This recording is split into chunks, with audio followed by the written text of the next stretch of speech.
സാധാരണ ദേശീയപാത പദ്ധതി ഉദ്ഘാടനമോ പ്രവൃത്തി ഉദ്ഘാടനമൊക്കെ ഉണ്ടെങ്കിൽ ശ്രീ നിതിൻ ഗഡ്കരി ബന്ധപ്പെട്ട കേന്ദ്രമന്ത്രി അദ്ദേഹത്തിൻ്റെ ഓഫീസിൽ നിന്നും അറിയിക്കാറുണ്ട്, കാര്യങ്ങൾ പറയാറുണ്ട്. ഇത്തവണ NH-66 ഉദ്ഘാടന പരിപാടി, പ്രധാനമന്ത്രിയുടെ പരിപാടിയിൽ പൊതുമരാമത്ത് വകുപ്പ് മന്ത്രിയുടെ പേരില്ല. നമുക്കറിയാം NH-66 എങ്ങനെയാണ് കേരളത്തിൽ യാഥാർത്ഥ്യമായത്. മുടങ്ങിപ്പോയ പദ്ധതിയാണ്, മരണപ്പെട്ട പദ്ധതിയാണ്. 2014 ഈ പദ്ധതി ഇനി കേരളത്തിൽ നടക്കില്ല, അതുകൊണ്ട് ഈ പദ്ധതി ഉപേക്ഷിക്കുന്നുവെന്ന് റിട്ടണായി National Highway Authority of India നിലപാട് സ്വീകരിച്ച് അവരുടെ ഓഫീസും പൂട്ടിപ്പോയതാണ്. അന്നത്തെ UDF ഗവൺമെൻറ്റിൻ്റെ കെടുകാര്യസ്ഥതയാണ് ഈ പദ്ധതി മുടങ്ങാൻ കാരണമെന്നുള്ളത് എല്ലാവർക്കും അറിയാം. 2016 LDF സർക്കാർ അധികാരത്തിൽ വന്നു. ശ്രീ പിണറായി വിജയൻ മുഖ്യമന്ത്രിയായി. പ്രകടന പത്രികയിൽ തന്നെ LDF പറഞ്ഞിരുന്നു, LDF അധികാരത്തിൽ വന്നാൽ ഈ പദ്ധതി മുടങ്ങിപ്പോയത് തിരിച്ചു കൊണ്ടുവരാൻ ഇടപെടും. അങ്ങനെ പ്രധാനമന്ത്രിയുമായും കേന്ദ്രമന്ത്രിയുമായി ചർച്ച ചെയ്തു. ആ ചർച്ചയുടെ ഭാഗമായി കൂടുതൽ ഫണ്ട് കേന്ദ്ര സർക്കാർ തരേണ്ടതുണ്ട്, പക്ഷെ അത് തരാൻ നിലവിലുള്ള സാഹചര്യത്തിൽ പറ്റില്ല എന്നുള്ളൊരു നിലപാട് കേന്ദ്ര സർക്കാർ സ്വീകരിച്ചു. പിന്നെ സംസ്ഥാന സർക്കാരിന് മുന്നിൽ 2 വഴികളേ ഉള്ളൂ. ഒന്നുകിൽ ഈ പദ്ധതി ഉപേക്ഷിക്കുക, അതല്ലെങ്കിൽ പദ്ധതിക്ക് വേണ്ടി ഫണ്ട് കണ്ടെത്തുക. ഇന്ത്യയുടെ ചരിത്രത്തിൽ അതുവരെ ദേശീയപാത വികസനത്തിന് ഒരു സ്റ്റേറ്റ് ഗവൺമെൻറ് പണം മുടക്കിയിട്ടില്ല. പക്ഷേ കേരളം ഇന്ത്യയിൽ ഏറ്റവും ജനസാന്ദ്രത നിറഞ്ഞ സംസ്ഥാനമാണ്. ഗതാഗതക്കുരുക്ക് ഒരു വലിയ പ്രശ്നമാണ്. വാഹനപ്പെരുപ്പം ഭീകരമായ പ്രശ്നമായി മാറുന്നു. അതിനൊരു ആശ്വാസ പദ്ധതിയാണ് NH-66 എന്നുള്ളത് കൊണ്ട് തന്നെ ചരിത്രത്തിലാദ്യമായി ദേശീയപാത വികസനത്തിന് ഒരു സംസ്ഥാന സർക്കാർ പണം ചെലവഴിക്കാൻ തയ്യാറായി. മറ്റു പദ്ധതികൾക്ക് വേണ്ടി വെച്ച പണമാണ് ചെലവഴിക്കുന്നത്. 100-200 കോടിയല്ല, 5600 crore, 5600 കോടി. അതിൻ്റെ കാര്യം പറയുകയാണ്, അത് പിന്നീട് കിഫ്ബി ഫണ്ടാണ്. അത് പിന്നീട് കടമെടുപ്പ് പരിധിയിൽപ്പെടുത്തി. കടമെടുപ്പ് പരിധിയിൽപ്പെടുത്തുമ്പോൾ ഈ 5600 കോടി ഡബിൾ ആവുകയായിരുന്നു. ഏകദേശം 12000 കോടി സ്റ്റേറ്റ് ഗവൺമെൻറ്റിന് ഇതിൻ്റെ ഭാഗമായി പണം ചെലവാകുന്നു. പിന്നെ ഇതിൻ്റെ എല്ലാ പ്രവർത്തനങ്ങളും ആദ്യം മുതൽ അവസാനം വരെ കേരളത്തിൻ്റെ മുഖ്യമന്ത്രി ഇടപെട്ടു, പൊതുമരാമത്ത് വകുപ്പ് ഇടപെട്ടു, എല്ലാ വകുപ്പുകളും ഇടപെട്ടു, എല്ലാ വകുപ്പുകളും ഏകോപിപ്പിച്ചു. ബഹുമാനപ്പെട്ട ശ്രീ നിതിൻ ഗഡ്കരി തന്നെ എത്രയോ തവണ കേരളത്തിൻ്റെ മുഖ്യമന്ത്രിയെ പ്രശംസിച്ചു. നിങ്ങളൊക്കെ വാർത്ത കൊടുത്തതാണ്. നാഷണൽ ഹൈവേ അതോറിറ്റി ഓഫ് ഇന്ത്യയുടെ റീജിയണൽ ഓഫീസർ ഈ കേരളത്തിലെ ഹെഡാണ്. ഇന്ത്യയിൽ ഏതൊരു സ്റ്റേറ്റും മാതൃകയാക്കണം കേരളത്തിലെ PWDയും കേരളത്തിലെ സർക്കാരും എടുക്കുന്ന സമീപനം. എല്ലാ 2 ആഴ്ചയിൽ റിവ്യൂ എടുത്തുന്നു, ഇടപെടുന്നു. എവിടെയാണോ എന്താണോ പ്രശ്നം, ഒരു സ്റ്റേറ്റ് ഗവൺമെൻറ്റിന് എന്തൊക്കെയാണോ ചെയ്യേണ്ടത് അതൊക്കെ ചെയ്തു കൊടുത്തു. അങ്ങനെ ഇടപെട്ടു. അതിന് എത്രയോ തവണ അഭിനന്ദിച്ചു. എന്നാൽ ഇപ്പോൾ വിവിധ പരിപാടികളുടെ ഉദ്ഘാടനമാണ്. അതിൽ നാഷണൽ ഹൈവേയുടെ ഉദ്ഘാടനം, യഥാർത്ഥത്തിൽ നാഷണൽ ഹൈവേ NH-66 ഉദ്ഘാടനം സെപ്പറേറ്റ് വേണമായിരുന്നു. വിവിധ പദ്ധതികളുടെ ഉദ്ഘാടനമാണ്. അതിൻ്റെ ലിസ്റ്റ് വന്നപ്പോൾ PWD മന്ത്രിയില്ല, BJP സ്റ്റേറ്റ് പ്രസിഡന്റ് ഉണ്ട്. BJP സ്റ്റേറ്റ് പ്രസിഡന്റ് PWD മന്ത്രിയെ വെട്ടി വരേണ്ട ആളാണോ? നമ്മൾ ചർച്ച ചെയ്യേണ്ട കാര്യമല്ലേ? ഈ സർക്കാരിനെ ജനങ്ങൾ തിരഞ്ഞെടുത്താണ്. X or Y ആര് വേണമെങ്കിലും വകുപ്പ് മന്ത്രിയാവാം. മുഹമ്മദ് റിയാസോ അല്ലെങ്കിൽ മറ്റാരെങ്കിലും ആരും ആയിക്കൊള്ളട്ടെ. കേരളത്തിൻ്റെ അവകാശമാണ് ഇത്തരം ഉദ്ഘാടന പരിപാടിയിൽ ബന്ധപ്പെട്ടവർ പങ്കെടുക്കുക. ദേശീയപാത ഉദ്ഘാടനങ്ങൾ കേരളത്തിൻ്റെ പട്ടികകൾ എടുത്തു പരിശോധിച്ചാൽ എല്ലാ കാലത്തും പൊതുമരാമത്ത് വകുപ്പ് മന്ത്രി ഉണ്ടാവാറുണ്ട്. സ്വാഭാവികമാണ്. ഇവിടെ തന്നെ ഞാൻ ഈ വകുപ്പിൻ്റെ ചുമതല എടുത്തതിന് ശേഷം എത്ര ദേശീയപാത പരിപാടി പങ്കെടുത്തിട്ടുണ്ട് നിങ്ങൾ കണ്ടതല്ലേ? അപ്പോൾ എന്തിനു ഒഴിവാക്കി? അത് ശരിയാണോ? BJPയുടെ സംസ്ഥാന അധ്യക്ഷനെ അതിൻ്റെ പരിപാടി വിളിച്ചു. അങ്ങനെയാണെങ്കിൽ KPCC പ്രസിഡന്റിനെ വിളിക്കണ്ടേ? CPIMൻ്റെ സംസ്ഥാന സെക്രട്ടറിയെ വിളിക്കണ്ടേ? CPIയുടെ സംസ്ഥാന സെക്രട്ടറിയെ വിളിക്കണ്ടേ? കേരളത്തിലെ രാഷ്ട്രീയ പാർട്ടികളുടെ സംസ്ഥാന നേതൃത്വത്തെയൊക്കെ വിളിക്കണ്ടേ? പേര് വേണ്ട, വിളിക്കാം, പേര് വെക്കണ്ടേ? ഇത് ജനാധിപത്യത്തിൽ ഗുണകരമാണോ? പിന്നെ ഇതുകൊണ്ട് ദേശീയപാത 66 യാഥാർത്ഥ്യമാക്കുന്നതിൽ LDF സർക്കാരിന് റോളില്ല എന്ന് സ്ഥാപിക്കാനാണ് ശ്രമമെങ്കിൽ അത് കേരളത്തിലെ ജനങ്ങൾ വളരെ കൃത്യമായി മനസ്സിലാക്കിയ കാര്യമാണ്. കേരളത്തിലെ ജനങ്ങളുടെ മനസ്സിൽ പോസ്റ്റർ പതിഞ്ഞതുപോലെ പതിഞ്ഞ കാര്യങ്ങളാണ്. അതല്ല ഇവിടെ വിഷയം. ഇത് ശരിയായൊരു നിലപാടല്ല. ജനാധിപത്യത്തിൽ നമ്മളെല്ലാവരും ഉൾക്കൊള്ളണം. ഇപ്പോൾ ചൂരൽമല ദുരന്തവുമായി ബന്ധപ്പെട്ട്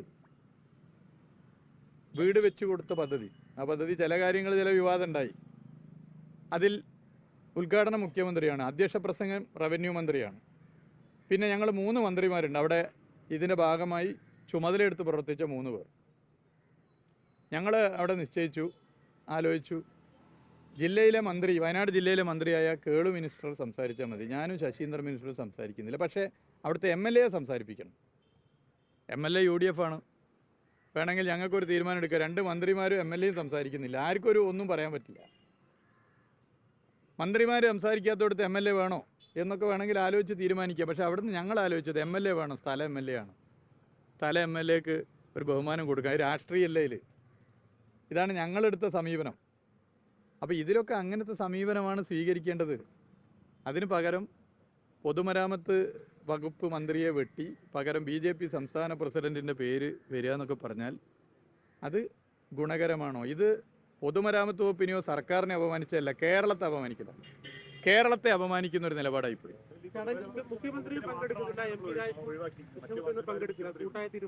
അല്ല, അത് ഞാൻ അവരോടൊന്നും ഞാൻ ഈ ഇതിനെക്കുറിച്ച് ഞാൻ സംസാരിച്ചിട്ടില്ല. അല്ല, അതൊന്നും എനിക്കറിയില്ല. ഞാനിപ്പോൾ ഇതിൽ എക്സ്ക്ലൂസീവ് PWDയെ കുറിച്ചാണ് ഞാൻ പറയാൻ ഉദ്ദേശിക്കുന്നത്. സാധാരണ ഈ ശ്രീ നിതിൻ ഗഡ്കരി പങ്കെടുക്കണ്ടോ എനിക്കറിയില്ല. അദ്ദേഹം പങ്കെടുക്കുന്നില്ല. അപ്പം എനിക്കതറിയില്ല. സാധാരണ അദ്ദേഹത്തിൻ്റെ ഓഫീസ് എല്ലാ കാര്യവും പറയുന്നതാണ്. അല്ല, ഞാനത് ചോദിച്ചിട്ടില്ല. ഞാൻ ഇത് തന്നെ ഒരു വിഷയമാണല്ലോ. അല്ലാതെ വിവിധ ഉദ്ഘാടനങ്ങളുണ്ട്. അത് റോഡിന്റെ ഉദ്ഘാടനം മാത്രമല്ല, മറ്റു പല പദ്ധതികളുടെ ഉദ്ഘാടനം ഉണ്ട്. അതുമായിട്ട് ബന്ധപ്പെട്ടുള്ള മന്ത്രിമാരാണ്. അപ്പോൾ നാഷണൽ ഹൈവേ 66 എന്ന് പറഞ്ഞാൽ കേരളത്തിൻ്റെ ഒരു ആശ്വാസ പദ്ധതിയല്ലേ. ലോകത്ത് എവിടെയും ജീവിക്കുന്ന മലയാളി 45 മീറ്റർ വീതി, 6 വരി, അത് യാഥാർത്ഥ്യം. അപ്പോൾ ആയോടത്തൊക്കെ നിങ്ങൾ കണ്ടില്ലേ എന്ത് വേഗത്തിൽ നമുക്ക് എത്താൻ പറ്റുന്നു, എത്ര വേഗത്തിൽ. അപ്പോൾ അതൊക്കെ എല്ലാവരും കൂടി സന്തോഷിക്കേണ്ടതല്ലേ. അതിനിപ്പോൾ ഏതെങ്കിലും ഒരാളെ മാറ്റി അല്ലെങ്കിൽ ഒരു വകുപ്പിനെ മാറ്റുകയോ ചെയ്താൽ എന്താ അതിലൊക്കെ കിട്ടുന്ന സന്തോഷം? അല്ല, അത് ജനങ്ങളാണല്ലോ. അത് ജനങ്ങൾ ഇതൊക്കെ മനസ്സിലാക്കുന്നവരാണല്ലോ. ഞാൻ ചോദിച്ച വളരെ സിമ്പിൾ ക്വസ്റ്റ്യൻ. BJP സംസ്ഥാന അധ്യക്ഷനോട് എന്തെങ്കിലും വ്യക്തിപരമായ വിരോധം ഉണ്ടായിട്ടല്ല, ഒരു സിമ്പിൾ ക്വസ്റ്റ്യനാണ്.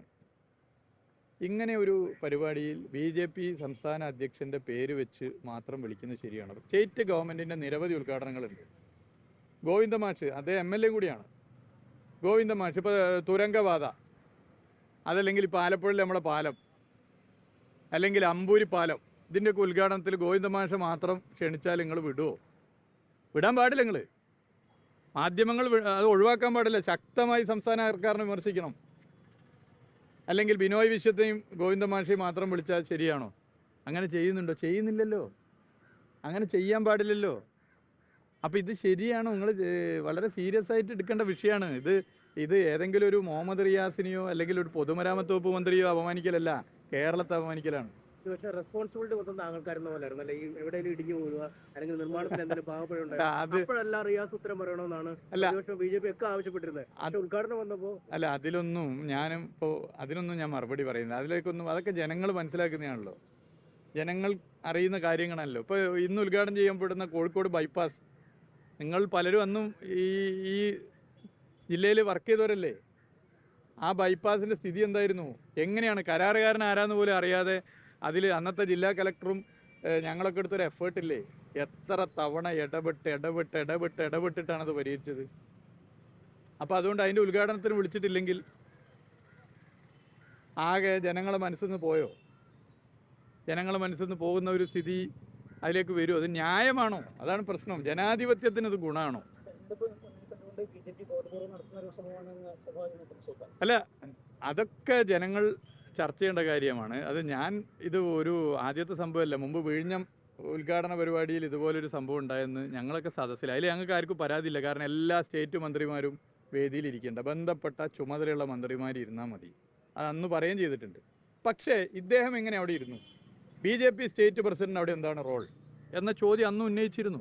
ഒരു ന്യായമായ ചോദ്യമാണ്. അല്ല, ഞാൻ പറയുന്നത് വളരെ ന്യായമായ ചോദ്യമാണ്. ഇതൊരു പ്രശ്നമല്ല. നിങ്ങൾ വളരെ ഗൗരവത്തിൽ നിങ്ങളൊന്ന് ആലോചിച്ച് നോക്കൂ. ഇതൊരു വിഷയമല്ലേ. ഇപ്പോൾ ചൂരൽമലയുടെ വീട് വെക്കുന്ന പരിപാടിയുടെ ഭാഗമായി അല്ലെ മറ്റ് സ്റ്റേറ്റ് ഉദ്ഘാടന പരിപാടിയോ ഗോവിന്ദ മാഷെ പേര് അതിൽ വെച്ചാൽ അത് MLA ആണ്. ഇപ്പോൾ ശ്രീ ബിനോയ് വിശ്വം ഇപ്പം MLA അല്ല, മുമ്പ് MP ആയിരുന്നു. അദ്ദേഹത്തെ വെച്ചാൽ അത് ശരിയാണോ? അത് ചർച്ച ചെയ്യണ്ടേ? അങ്ങനെ LDF ഗവൺമെൻറ് ചെയ്തിരുന്നെങ്കിൽ നിങ്ങൾ എത്ര അന്തിച്ചർച്ച നടത്തുമായിരുന്നു? എത്ര ഡിസ്കഷൻ എത്ര ദിവസം നീളുമായിരുന്നു? അപ്പോൾ ഇത് ജനാധിപത്യപരമായി ശരിയല്ല, ഇത് തെറ്റായ നിലപാടാണ്. NH-66 യാഥാർത്ഥ്യമാക്കുന്നതിൽ കേരളത്തിലെ മുഖ്യമന്ത്രി ശ്രീ പിണറായി വിജയനും LDF സർക്കാരും നടത്തിയ ഇടപെടൽ ജനങ്ങളുടെ മനസ്സിൽ പോസ്റ്റർ പതിഞ്ഞതുപോലെ പതിഞ്ഞു കിടക്കുകയാണ്. അത് ആർക്കും പറിച്ചു കളയാനാകില്ല. അതേത് ഉദ്ഘാടനത്തിന് വിളിക്കാതിരിക്കുകയോ അല്ലെങ്കിൽ മറ്റെന്തെങ്കിലും ഒതുക്കലോ വെച്ചുകൊണ്ട് ജനങ്ങളുടെ മനസ്സൊന്നും ഒതുങ്ങി പോകുന്നില്ല എന്നുള്ളതൊരു യാഥാർത്ഥ്യം. അല്ല, അത് ഒക്കെ ബന്ധപ്പെട്ട സമയം ആവട്ടെ, നമുക്ക് സംസാരിക്കാമല്ലോ.